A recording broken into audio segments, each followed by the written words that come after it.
ইন্ট্রোটা দেখে তোমরা হয়তো বুঝেই গেছো যে আজকের ভিডিওটা হচ্ছে দীঘা নিয়ে। দীঘা জার্নি, খুব শর্ট জার্নি তোমাদের সঙ্গে শেয়ার করছি।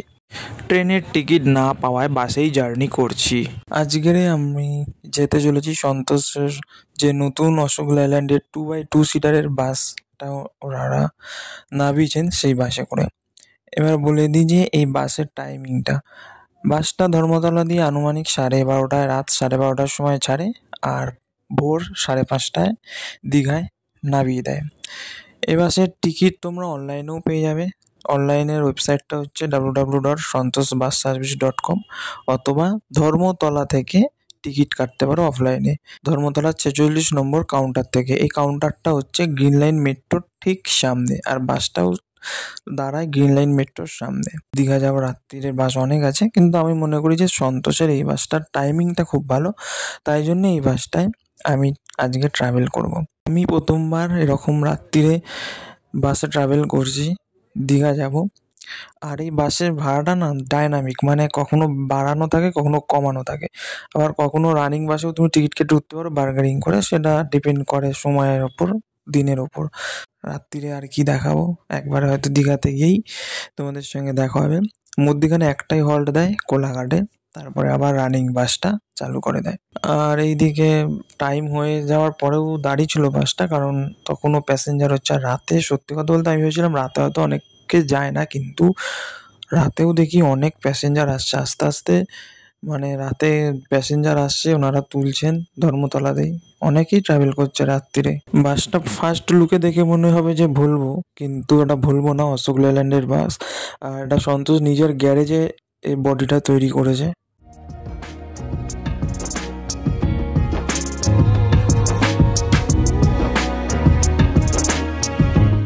বাস এখন কোলাঘাটে এসে পৌঁছেছে। কোলাঘাটে একটা 10 থেকে 15 মিনিটের ওয়াশরুম ব্রেক দিয়েছে, মানে এখানে নেমে একটু ফ্রেশ হয়ে না বা কিছু খেতে চাইলে খেয়ে নাও, তারপরে আবার বাস চালু করবে, একদম দীঘাতে গিয়ে থামবে। আর চারদিকে কুয়াশা একদম ভর্তি হয়ে গেছে, মানে কিচ্ছু দেখা যাচ্ছে না, কিন্তু বাসটাকে দেখো কত সুন্দর লাগছে। চারদিকে বাসটা একদম পুরো লাইট জ্বালিয়ে দিয়েছে, দেখতে সুন্দর লাগছে। যাই হোক, তোমাদের সঙ্গে একদম দীঘাতে গিয়ে কথা হবে। রাস্তায় আর কিছু দেখানোর নেই। ফাইনালি বাস থেকে আমরা 5:30টার সময় নামলাম। মানে বাসটা প্রথমে ওল্ড দীঘায় নামালো, তারপরে নিউ দীঘা, দেন তারপরে নামাবে তোমার জাহাজবাড়ি, তারপরে চলে যাবে বর্ডারে। তো আমরা নিউ দীঘায় নেমেছি। নিউ দীঘায় নেবেই একদম হোটেল নিয়ে নিয়েছি এখানে। আর একটা কথা বলে দিই, তোমরা বাস থেকে নেমে টোটো পেয়েই যাবে।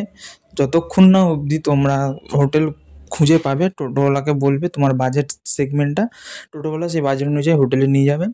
আর হোটেল পেয়ে গেলে টোটোওয়ালাকে পার পার্সন 10 টাকা করে ভাড়া দিয়ে দেবে, মানে 2 জন থাকলে 20 টাকা, 4 জন থাকলে 40 টাকা, এরকম। আর হোটেলটা ছিল বেশ সুন্দর এবং ভালো, ফ্রি ওয়াইফাই, টিভি, আর একদম সাজানো গোছানো। একটা আলমারি ছিল, এমনকি কেটলি দিয়েছিল, জলের জারও দিয়েছিল, মানে ওটা একটা ফ্ল্যাক্স টাইপের ছিল। যাই হোক, আর একটা সোফাও ছিল, দেখতেই পাচ্ছ। আর হোটেলটা প্রাইস পড়েছে 1150।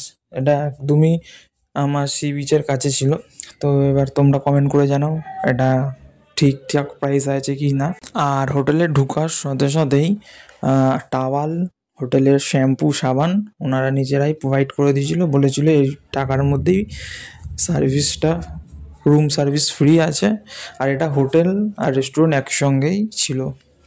তো চলো, দেখা হচ্ছে, একটু ফ্রেশ হয়ে নিই, তারপরে সমুদ্রের ধারে গিয়ে আবার কথা হচ্ছে।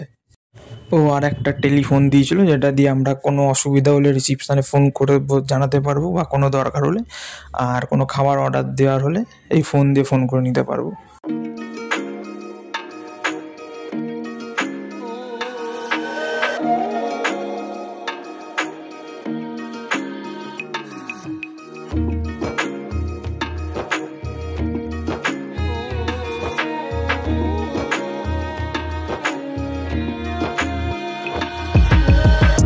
হোটেলে ঢুকে ফ্রেশ হয়ে ওই 10টা নাগাদ একদম সমুদ্রের ধারে চলে গেছিলাম একটু হাঁটতে। এইবার তোমাদের বলে দিই যে বাসের ভাড়া আমাদের পড়েছিল 350 টাকা করে পার হেড। এবার এই ভাড়াটা ওপর নিচ করে, আর সামনাসামনি কথা বললেও ওপর নিচ হয়। বাসের টাইমিংটা তো আগেই বলে দিয়েছিলাম, রাত 12:30টায় ছাড়বে, পরের দিন 5:30টায় মানে ভোর 5:30টায় দীঘাতে তোমাদের নামিয়ে দেবে।